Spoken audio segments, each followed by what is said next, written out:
us on another episode of About That. This time, I'd like you to meet Marianne Diaz, a reformed gangster from Los Angeles, California, who now helps other gangsters or gang members reset their lives. Now, let's begin the conversation with one of the projects she's most passionate about. Marianne, could you talk to us a little bit about Clean Slate and what exactly you do there? Clean Slate is a program that I founded in 1995.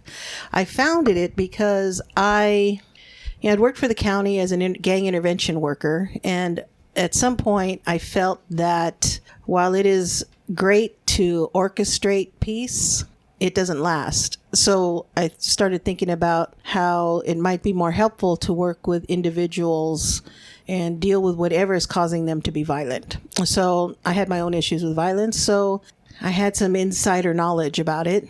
And being a gang member, I had access to gangs, talk to them about what it's like to deal with all their emotions through violence. And that's basically what we were taught growing up in a very racist population because, that still exists here in our country, unfortunately.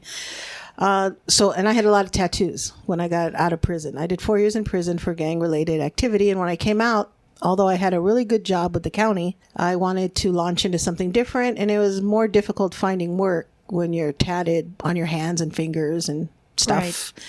So I went looking for tattoo removal. The laser had just come out for tattoo removal in the early 90s. Okay.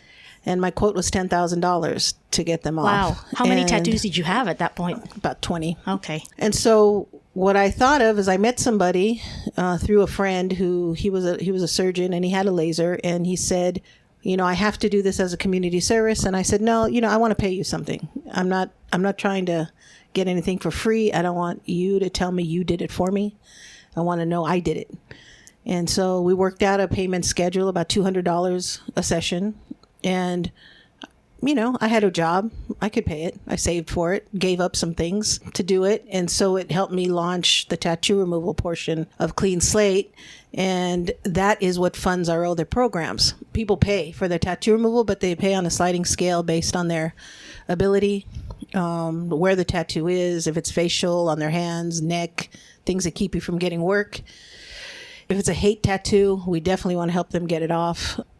So we slide, and we're fortunate in that the city of Hawaiian Gardens here in Los Angeles County hosts it, and they give us some support with their own residents as long as they fit the criteria. Like you were saying, everything that's part of your past is definitely a part of your current identity. Could you explain to us also the thought process then in having tattoos removed from gang members? Is it just a question of so that there is no markings on the outside should they go look for work or try to do something more above board? Or is there something deeper, more therapeutic involved? Well, it's definitely an emotional decision. It is. I mean, the last tattoo that I got out for me was the first one that got put on as a member of the gang that I joined. And I really had to think long and hard about removing that. And so, yeah, it's a difficult decision. It's mostly because from what we get, because we've done thousands of tattoo removals since 95.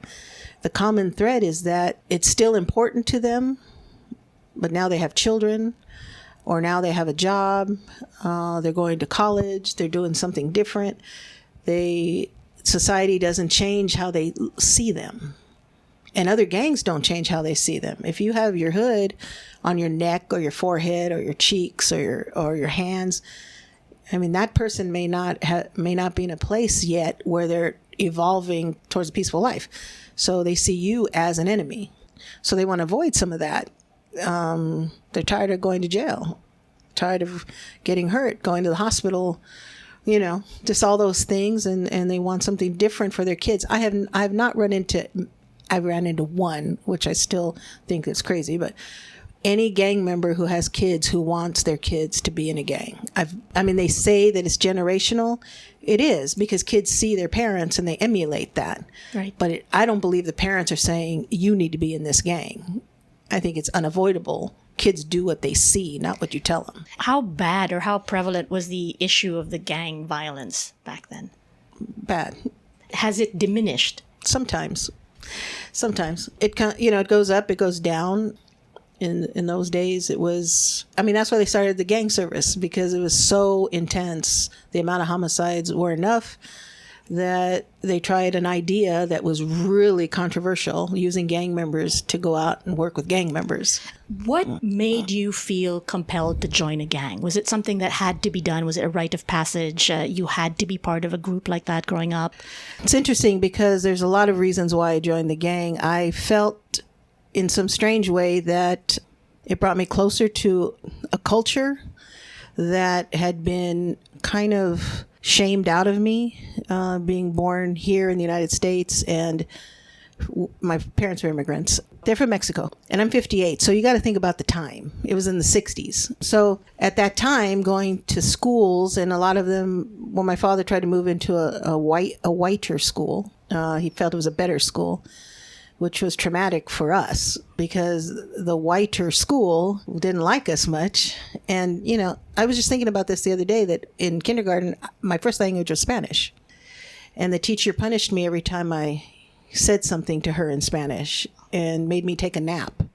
And how humiliating that was to me, that I was always taking a nap, because, you know, it's kind of adjustment to go from one language to another. But I learned well, and my parents stopped speaking Spanish in the home. And so it was kind of shamed out of me. And so then as I got older in school, and I was, you know, I learned how to deal with things violently, because my father, he was like a domestic violence person with my mother, and I saw a lot of violence. I saw that I didn't want to be my mother. I didn't want to be the receiver of violence. The power was in the person who could wield it. So I, of course, started being a lot like my father, and he encouraged it in a lot of ways. He was a boxer. He, you know, that wasn't his only work, but he used to box and put me on a speed bag at 5 and a heavy bag at like 8. So I was really good at fighting. So that's how I dealt with the shame and the humiliation in schools. Like, I just started beating people up. And so it worked. Kept people from messing with me, and as the more it worked, the more I felt confident, and like people wouldn't mess with me. Then when I hit, you know, 6th grade, going into junior high, I saw a lot of other people from different cultures. Like we were all considered Mexicans by everybody. They didn't bother to ask, you know, but we had Hondurans and Guatemalans and Salvadorians and Cubans and Puerto Ricans going to our schools, of course, born here, but their culture was those. And we all formed a little group together to keep people from messing with us. That was the initial thing. The other benefit of joining a gang was that I was able to intimidate my father into not hurting my mother anymore. Oh, right. So the power dynamic shifted greatly in the house once I joined a gang, and my homies came over and told him, you know, our homegirl doesn't want you messing with her mother anymore, and if you do, we're going to deal with you. Right. And it was like, okay, it's like that. And I told my dad, yeah, it's like that. Yeah. Keep your hands off my mother. I mean, for a kid, that's really powerful. I think I was 13. And so, you know, how do you not get drawn into the power that the gang possessed at that time to push back against racism and to push back against violence against somebody I cared about? It didn't all work out well for me. Obviously, I went to prison. So there's some sacrifices you make. How old were you when you were put in prison? Well, let me see. There were a couple times I went to county, but when I did my real time, I was about 19.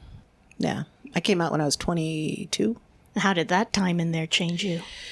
It changed me in a lot of ways. One, it really gave me a lot more power in the community with the gangs, because it's the same thing like going to like school.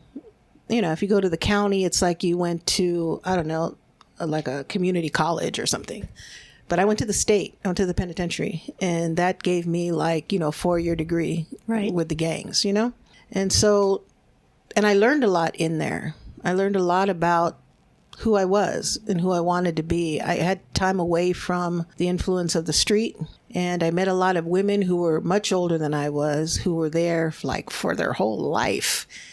And they were telling me, like, this isn't you. You're too smart. This doesn't fit you. You just, there's something about you that we're drawn to. And we listen to you as if, like, we want to follow you. And they said, you need to use this some other way.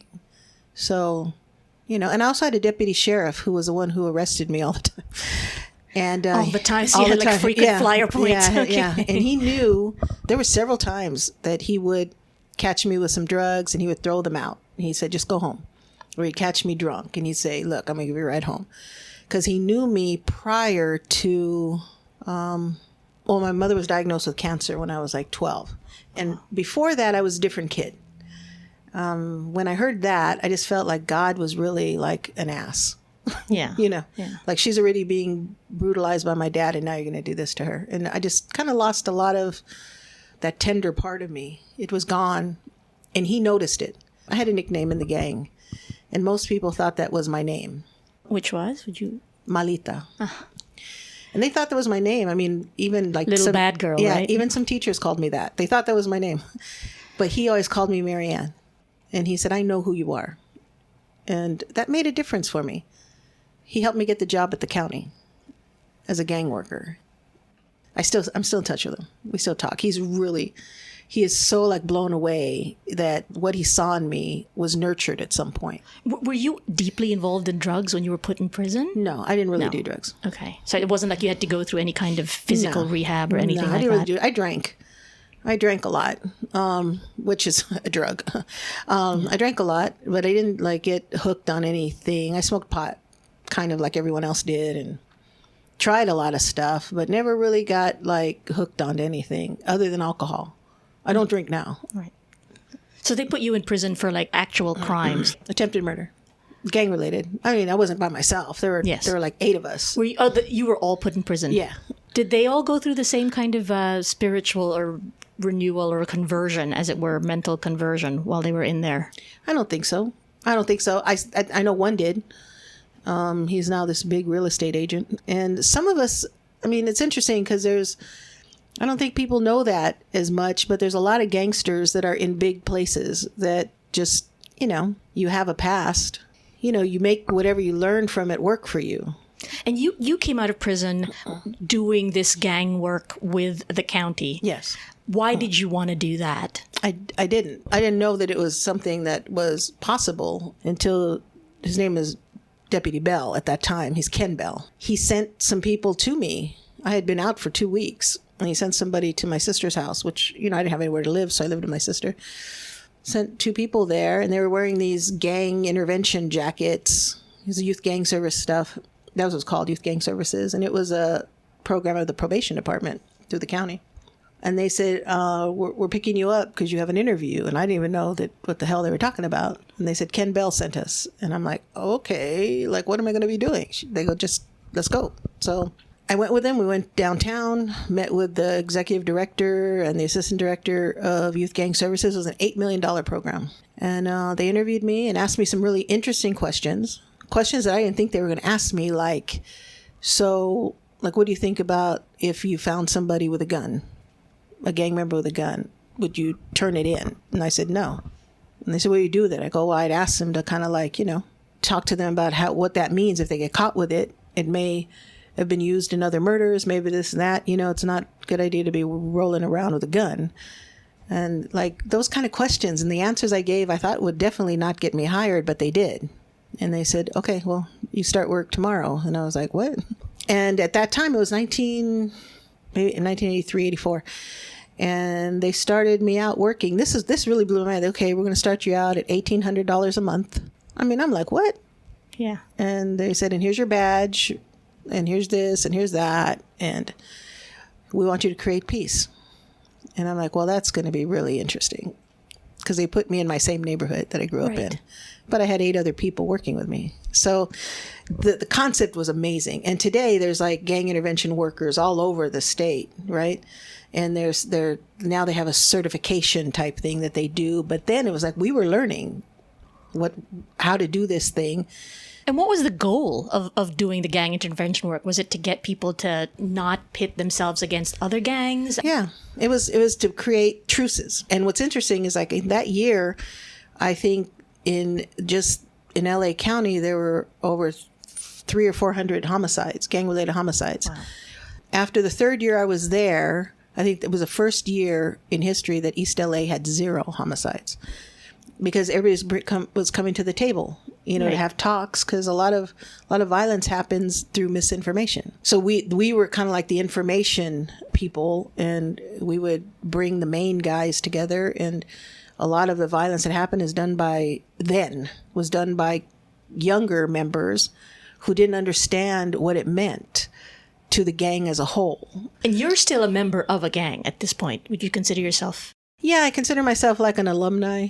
Right. Like I'm an alumnus, and I'm not going to any functions or anything, but I don't think that it's fair for anyone to ask somebody to give up something that was part of their life. I mean, I'm nonviolent. I'm totally nonviolent, and I've always thought that the main issue with gangs is not that they're gangs, it's that they're violent. And if we could harness that kind of community that they've built politically, wow, that would be really powerful. There's quite a bit of us that hang out together and talk and share emails and share things back and forth. And we're into like youth justice and trying to change the criminal justice system as a whole.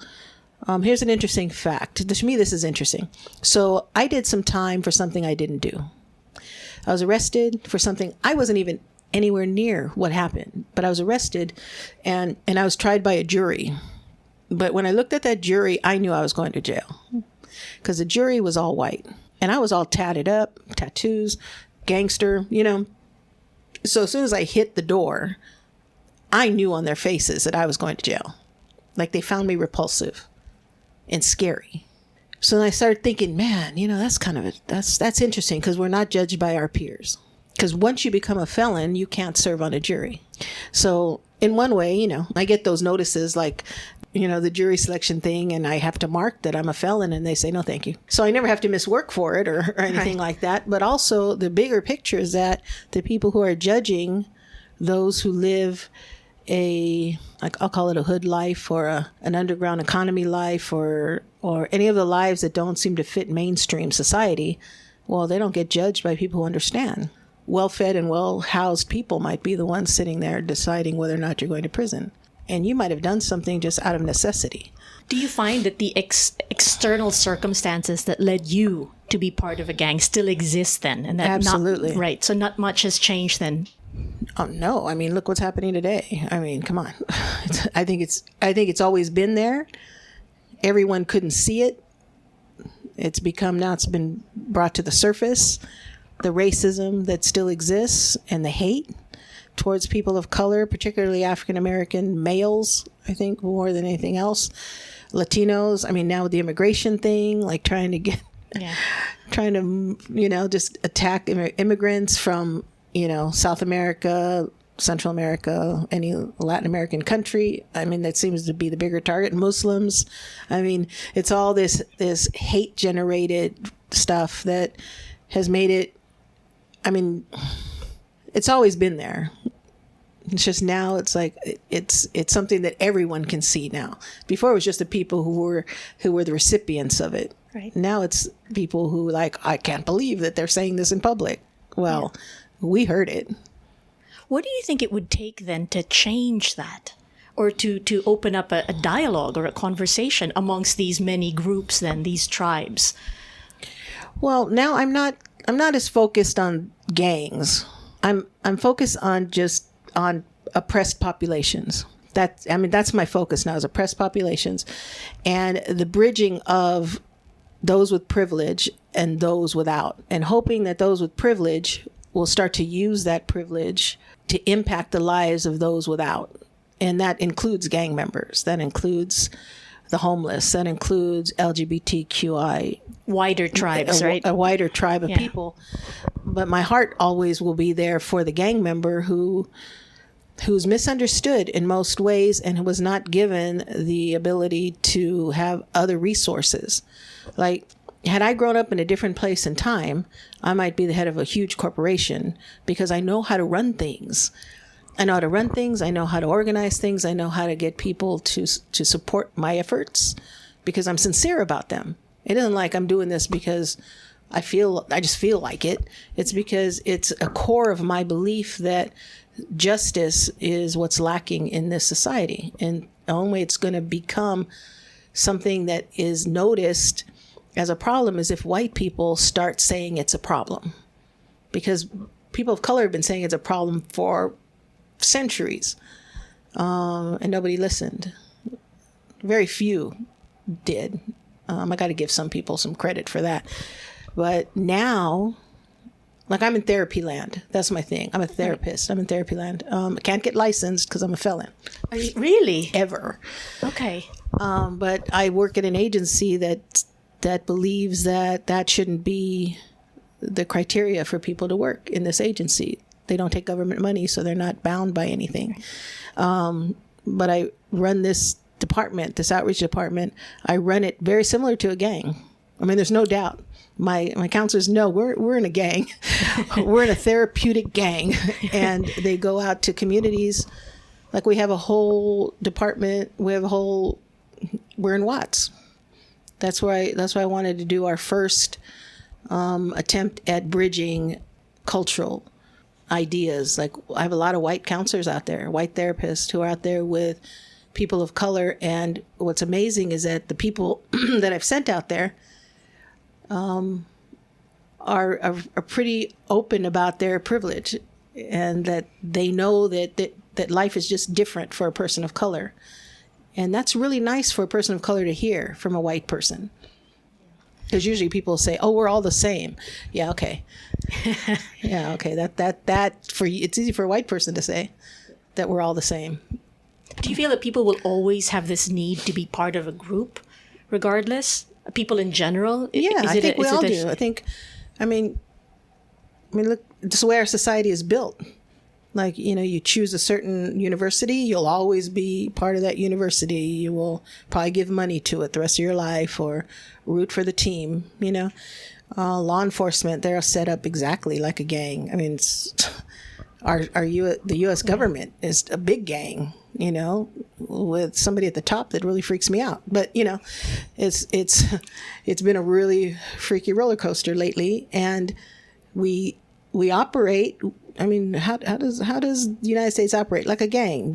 Somebody messes with us, we fight back. We don't, we wield power. And I don't know how people in our society are going to do anything different if that's what the message is. Just bark louder or hit back harder and you'll win. I think that's definitely not the message I want to give to our communities. Right. I want them to listen. So for you, it's a very different definition of what it is to be part of a gang then. Now it is. Yeah. For me, it's about, social justice. Like, listen to each other. See that you're all like struggling against the same machine. And dividing and conquer has been always the way that this society is maintained the way it is because we're fighting each other. What if we weren't? Yeah. What would that mean? For you, what was it that was the transition point? It was really what happened in prison and the influence of the others there that told you how they felt around you? Was that what began to change your perspective? Some of it, yeah. I think the biggest part was having one person. This is a trip, right? Having one person. I've had a lot of one persons in my life. But having this one person see me beyond everything else I've done, like the tattooing and the gangsterish and the attitude, still saw me as that person that he met when I was like 8, and said, "No, this is a good kid. It's a good kid. A lot of stuff has happened to her, but this is a good kid. And that good kid is still there. And I'll never believe that it's gone." And he never did. And then I come to this place 20 years ago, and the executive director then and the executive director now, they let me be me. Like, I'm still pretty thuggish. I mean, I'm not like, I'm not all wearing all my colors or anything like that, but I still have an idea of where I came from. And they welcome it. They like being challenged. about their belief about things and what feels comfortable to them. I think people need to start being more uncomfortable, because comfort just means you're lazy. I think to be uncomfortable means that you're really stretching yourself and going into like unknown spaces that may inform you in a way that has you seeing the world differently than what you believe it is. Because a lot of it is like, to me, a lot of it is fed to you and you believe it and like question it. Do you have children who are members of gangs? No. No. They never asked you if they could be? Well, no, I made it clear to the gangs. Right. Like, you know, my kids are not going to be gang members. They're going to be something else. Do you feel that they missed out in some sense socially because of that? No. No, I think that it's like there's always people in the hood that don't join the gang. They still are very much part of the community. They just decided not to join the gang, you know? And no, I didn't want my kids to die. Right. And that didn't mean they wouldn't die just because they weren't in a gang, but the probability is much higher when you are. And so that was important to me. They're all doing really great. I mean, it wasn't always easy. Being the kid of a gangster is really hard because the rules are really strict and it's really intense. I went through a lot of therapy to undo a lot of the things that I learned as a gang member, you know. To now me and my grandchildren have a total different relationship than me and my kids. Right. You know, because I'm different. Like it's okay to be afraid of things. And it wasn't okay for my kids to be afraid of things. And it wasn't okay for me to be afraid of things. It's okay for my granddaughter to be afraid of things. And on a final note, what's next for you then? But we want to have our own building and do things different. We want to introduce some trauma-informed work there that would be done without people having to be mandated, but people who decide that maybe therapy isn't just for white people.